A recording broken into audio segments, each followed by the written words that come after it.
What really happened in Menglong's final, agonizing moments? Just 5 minutes ago, his killers broke their silence with a chilling confession that has left the nation in shock. The revelations are disturbing. The fury unstoppable. Let's join Red Carpet Reveal to uncover the truth right now.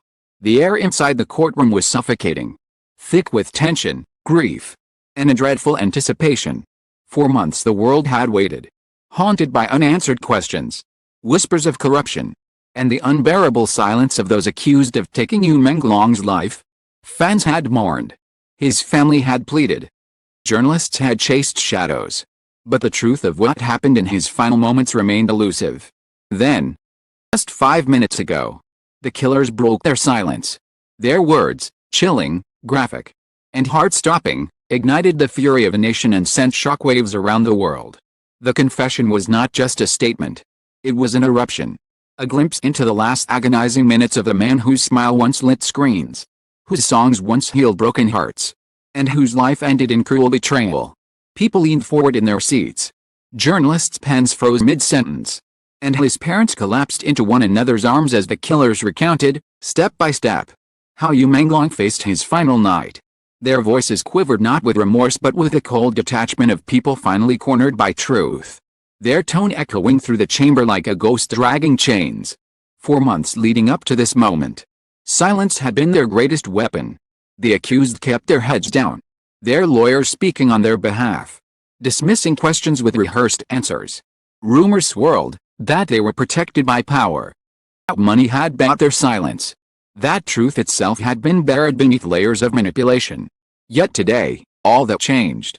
With every word they spoke, those rumors turned into flames, spreading across social media like wildfire, turning grief into rage. The killers painted a grim picture of Menglong's last moments. They spoke of arguments that escalated, of threats whispered in the dark, of a confrontation spiraling beyond control. They described his pain, his pleas, and his desperate attempt to hold on to life even as betrayal closed in around him. It was not only the brutality of their words that horrified the public but the casual way in which they described the collapse of a man so many adored. It was as though his humanity, his stardom, his dreams meant nothing in those final moments, and that realization broke the hearts of millions. Outside the courthouse, crowds that had gathered for days erupted when news of the confession reached them. Screams of anger filled the air. Some fans collapsed in tears. Others raised their fists in fury. Placards painted with Menglong's smiling face were raised high. His name chanted until the streets trembled. Hashtags surged online, justice for you. Never forget Menglong. Truth uncovered. Within minutes, global headlines flashed of breaking news. Every outlet rushing to broadcast the killer's chilling words. Inside, the family's grief was unbearable to witness. His mother clutched the photo she always carried, rocking back and forth as though trying to comfort herself with memories. His father stared directly at the killers, his face pale but his voice trembling with rage when he finally shouted, "You speak of his last cries as if they were nothing. But those cries will haunt you.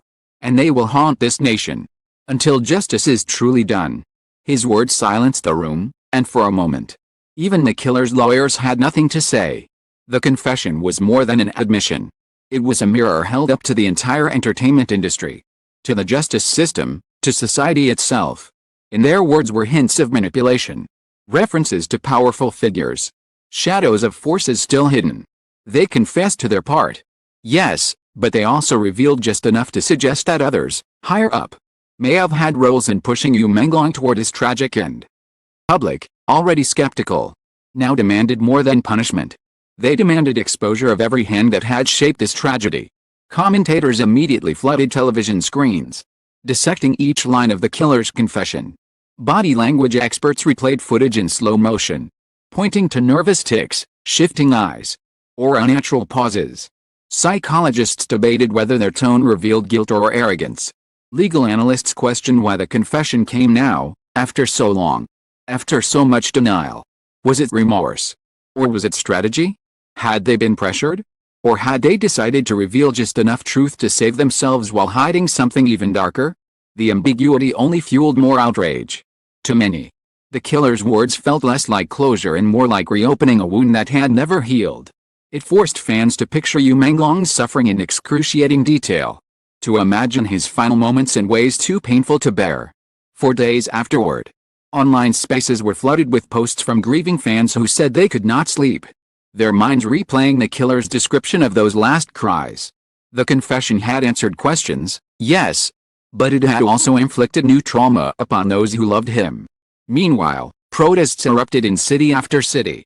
What began outside the courthouse spread across the nation and then across borders. In Hong Kong, crowds projected Menglong's face onto skyscrapers as they chanted for justice. In Tokyo, fans held a silent march, each carrying a single candle. In Los Angeles, celebrities gathered in a vigil, singing with songs and trembling voices. The confession had united the world not in relief but in rage, turning mourning into a global movement demanding truth and accountability.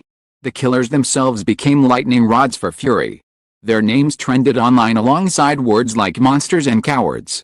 The public dissected their pasts, their connections, families. Every photo, every old post was dragged into the light, for clues of guilt or privilege.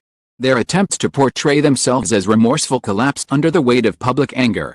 To the world, they were no longer just criminals, they were symbols of corruption, of betrayal, of everything wrong with a system that allowed power to bend justice.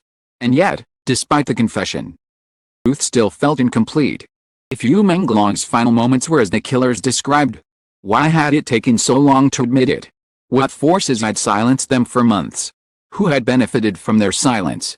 The public demanded answers, but officials offered only vague promises of further investigation. The anger deepened. Protests grew louder. National organizations began calling for transparency. It was no longer just about one man's death, about whether justice itself had meaning. The entertainment industry, already shaken, now faced a reckoning. Former colleagues began to speak anonymously, hinting at pressures Menglong had faced. Pressures that could explain why his killers may not have acted alone. Whispers of blackmail, toxic contracts, and hidden enemies spread like wildfire. Confession had opened Pandora's box, and now no one knew how many secrets might come spilling out. By the time the sun set on the day of the confession, the world had changed. Streets across the nation glowed with candlelight. Social media blazed with fury, and Menglong's name was spoken like a vow. The killers had recounted his last painful moments. But instead of bringing peace, their words had set fire to the world. Fire that would not be extinguished until every truth was revealed. Until every guilty hand was exposed. Until justice was not only promised but delivered. The story did not end with their words. It had only begun. Their confession was the spark. The inferno it ignited was far greater. As the night wore on, as chants echoed through cities and grief turned into determination, one truth became undeniable: Menglong had become more than a victim. He had become a symbol. And the world would not rest until his final cries were answered with justice. The days following the confession were unlike anything the nation had ever seen. What should have been closure only deepened the wound. The killer's words painted a gruesome portrait of Menglong's final moments. But they also ignited questions far larger than the courtroom. Had they confessed now? Who had forced their silence before? And why did their testimony feel less like an admission of guilt and more like a performance rehearsed to shift blame? Across the world, the confession dominated every screen, every conversation. News channels ran continuous coverage, dissecting each line. Newspapers carried front-page editorials condemning the killers. Talk shows invited psychologists, lawyers, and celebrities to debate the implications. Social media exploded with fury, with fans refusing to let the story fade. "We will not forget his cries," read one viral post, accompanied by a clip of Menglong smiling in a past interview. The post was shared millions of times, igniting a grieving world in shared outrage. Beneath the anger, darker suspicions brewed. Analysts pointed to inconsistencies in the killer's accounts. Details that should have aligned did not. Timelines clashed. Key facts remained unanswered. Were they holding something back? Or were they being manipulated by forces unseen? The confession, rather than settling the matter, created a fog of uncertainty that was even more dangerous. Menglong's family refused to stay silent. His mother, her voice trembling but her resolve unshaken. The crowds outside the courthouse. "They speak of my son's final moments as though his pain was a story to be told, but to us, it is a nightmare we cannot escape. We want not just their words. We want the whole truth. Her plea echoed through the streets, carried by chants that demanded justice. His father vowed to fight every day until accountability was reached. His anger a beacon for millions who felt betrayed. The protests intensified. No longer were they small gatherings of fans, they became massive demonstrations that brought cities to a standstill.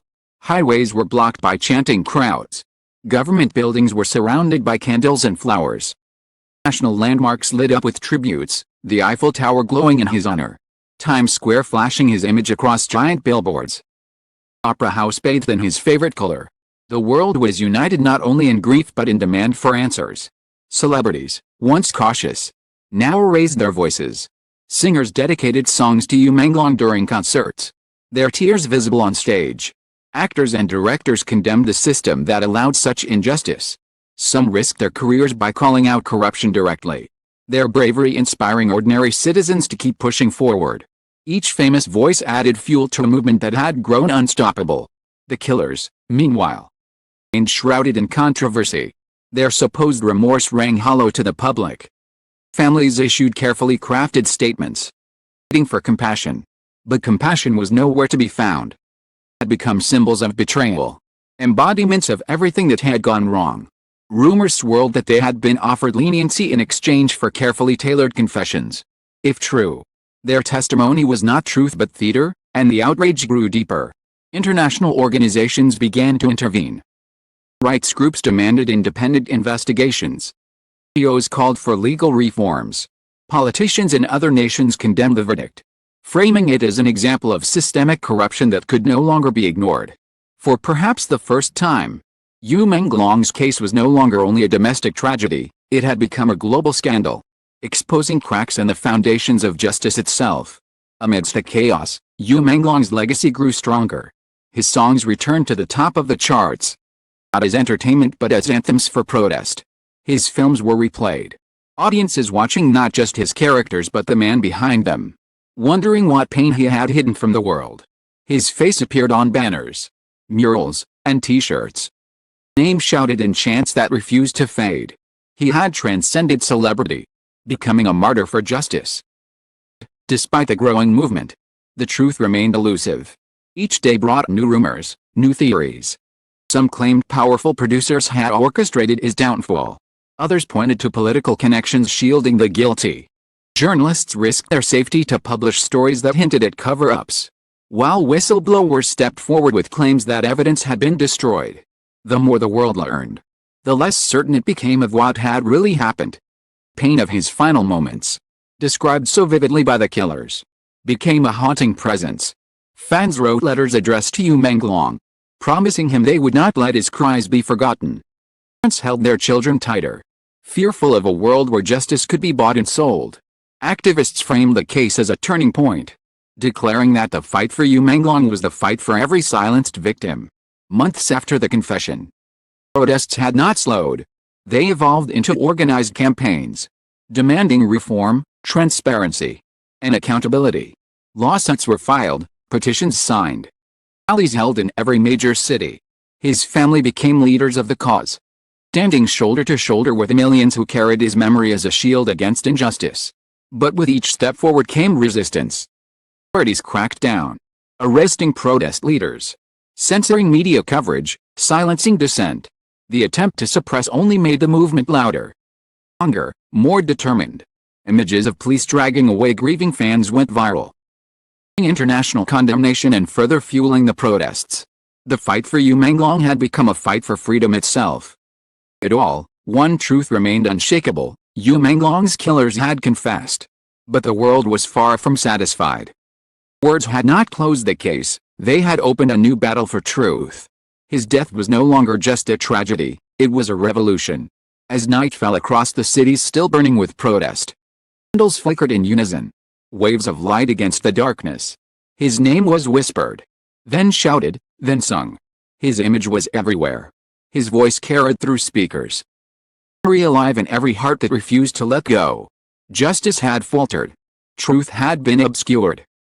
People had not given up. And in their defiance, Menglong lived on, not as a victim of cruelty, but as the face of a movement that would not die. The killers may have recounted his final painful moments. But the final chapter belongs to the world. And the world has chosen to fight. And, to resist. Until justice is done. Menglong's last cries will echo, not just in the courtroom. In the streets, in the songs. In the hearts of millions who refuse to forget. Menglong's killers may have spoken. But their chilling confession has left the world with even more questions than answers. His final moments, described in painful detail, have ignited outrage, protest, and a global call for justice that cannot be silenced. What began as a tragedy has become a movement. Menglong's name now stands as a symbol of truth, courage, and the unyielding demand for accountability. Thank you for standing with us through this powerful journey. Carpet revealed. We promise to continue uncovering the truths hidden in the shadows, no matter how painful or explosive they may be. Stay tuned, share your voice, and never forget, the fight for justice is far from over.